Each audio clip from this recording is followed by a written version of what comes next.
Branding, as you know, is the word of the millennium, and if you don't know what it is, it doesn't matter. You're still creating a brand, whether you're trying to do it or not. Our team of branding experts will help you create the right brand on today's Smart Life, starting, of course, with Chief Talent Officer Shane Mincer. Shane, welcome back to Smart Life. You say that no matter what, even if you're not trying to create a brand, in not intentionally creating a brand, you're still unintentionally creating a brand. True? Exactly. Well, the problem is in this day and age, when you walk in and you handshake someone and how you dress and whatnot, the way that you come across is in this day and age with in the social media space, you are going to be judged based upon other things, how you function within social media space. And it's just a reality. So branding is very personal now. It's more than just wearing Nike shoes and people judging you for wearing Nike or the clothes you wear. It now gets down to it's a personal transformation in one's life. And so, okay, but I hear people all the time, Shane, say, well, okay, I want to create a brand, but I don't want to be involved in social media. Can you create a brand today without being on social media? that's a great question. I don't think you can, because I think it's almost like saying that you can't exist or you can't breathe. You know, within today, if you put your name in or my name in Google, you will know that you're on Twitter, that you're on LinkedIn, you're on Facebook. Everyone knows you and who you are and what you do before they would even get to know you.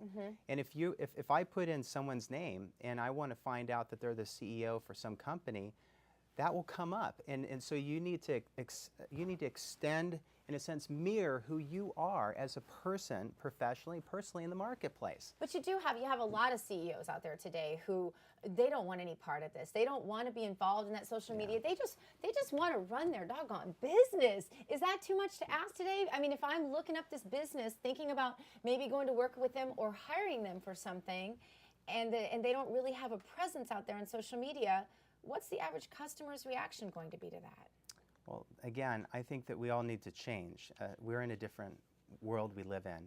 And you can have boundaries with your personal life. You can separate maybe Facebook from LinkedIn or have more of a private space. But if you're a public figure, if you're a politician, if you're a CEO of a Fortune 500 company, you, in a sense, now you are in the public limelight. So if your name's in the newspaper, today, boom, it's there, and it's there forever.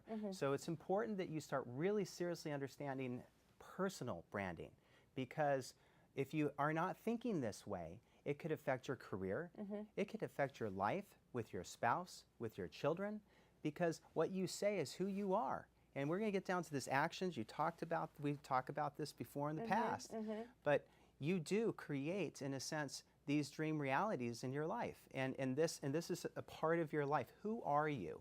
If you don't brand yourself, someone else will in this day and age. And so take us through Branding 101. What are the essential steps? First, Sure. Reserve your domains. I guess that would be obvious. That's Tell an us obvious. about that. Yeah, because then someone doesn't control who you are. Right. That means you get your own domain name. Let's say Shane Mincer, or whoever your name is, you can get your own domain name and statically, so it doesn't tie to your employer, and it's a personal thing, and you have control of your name. That's one thing. You have your own signature. That's I can't tell you how many people in my business I've run into that don't own their own name. Someone actually owns their name because a competitor came in and took their brand. Exactly. Or an employer went ahead and took it. So that can happen too. So that is really important to establish your Twitter, your Facebook, your LinkedIn profile. Even if you say I don't want to use it right now, exactly. It's important to go ahead and establish those domains, website, all the rest of it, and to buy the .com, the .net, the you name it, pretty much, right? Exactly. Okay, what's next? What after that? Well, I think that it gets back to personal development in one's life. In the old days, branding, if you look it up and when you think about branding, you know, cows were branded, even lots of things were branded. Oh, that makes it an unpleasant thought. Yeah, that's the negative side to certain aspects of branding. But there's chief branding officers at Disney, and with all the brands that we have, there are people that are just managing, protecting the asset of that name. Apple has chief branding officers. Don't you know? Yeah, and they want to make sure that their interests are protected, so you should protect your interests. You should protect who you are. Branding is just an extension of really who you are. Right. And so you have to be relationally people. You have to connect with people. How do people perceive you? that's another part, because you could just be a regular mom or you can be an exemplary mom. And that comes with how you brand yourself to your kids. If you're an exemplary boss, how do you brand if I go to one of your employees and they say, oh, he's the best boss on the planet, he's just branding you. He just said what he said. He endorsed you, your skills. Like on LinkedIn, you could put in your skills. Someone could say, well, how do you brand yourself? Well, a lot of people brand me as, oh, he's a headhunter. Well, sometimes that's a negative or positive, depends on how you see it. If I'm going around cutting people's heads off, that's not versus good. It's not good, versus I'm a chief talent officer. People know me as their personal chief talent officer that introduced them to their next boss. So for me, that's my brand, and I protect it. Your brand is only really as good as those who help you build it. So if you're an employer, your employees or everyone really affiliated with your company in any way should absolutely know your brand, right? And same with families. Don't you think that if you have a particular brand as a family, those around you should know it? It's shocking to me how many companies, how many CEOs are running around out there thinking they have a brand and their employees don't know what it is. That's a big mistake, isn't it? Yeah, I think it gets down to vision and knowing the aspirations and defining clearly what that asset is. If it's the company and what products and services they have, they need to very clearly articulate that from the top down. People, it's just like your children bear your image. Right? Well, if you're employed for 15 years for Disney or for Amazon or for anyone for that matter, that you're going to understand their culture, their chemistry, you're going to want to protect that brand.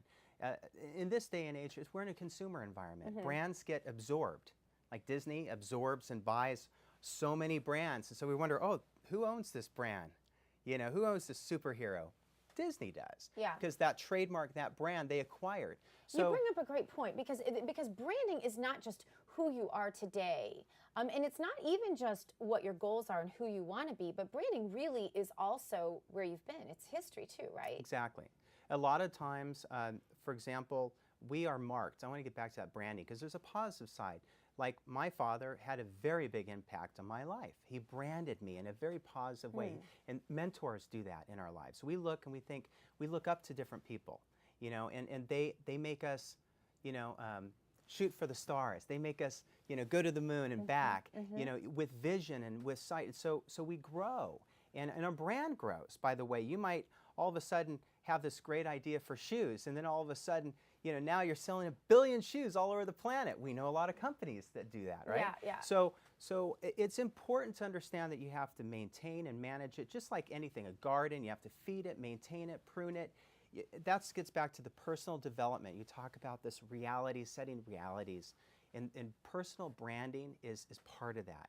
And you need to connect with people in the social media space. And it's good to have boundaries. We know that with our kids, with our employees, because people are going to say something about you, and you need to protect that. And that gets back to integrity, to honesty, dignity, the things that you want to mirror to others. Right. And that's where branding is very, very important. And it's very personal. It's not just impersonal. It has everything to do with who you are. And part of building that brand is also connecting. Yes, you need to look at where you are. Yes, you need to look at what your goals are. And I would say incremental goals to get there as well. Yes, you need to look back at your history. But if your goal is to be the best, I'm going to make something up, hammer maker. You want to make hammers and you want to be the best hammer maker.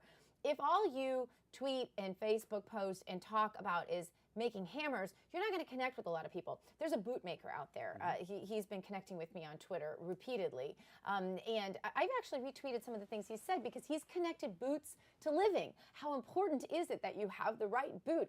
And I have to tell you, I'm not really a work boot kind of a person, but I'm intrigued by his boots because he's connected it to living.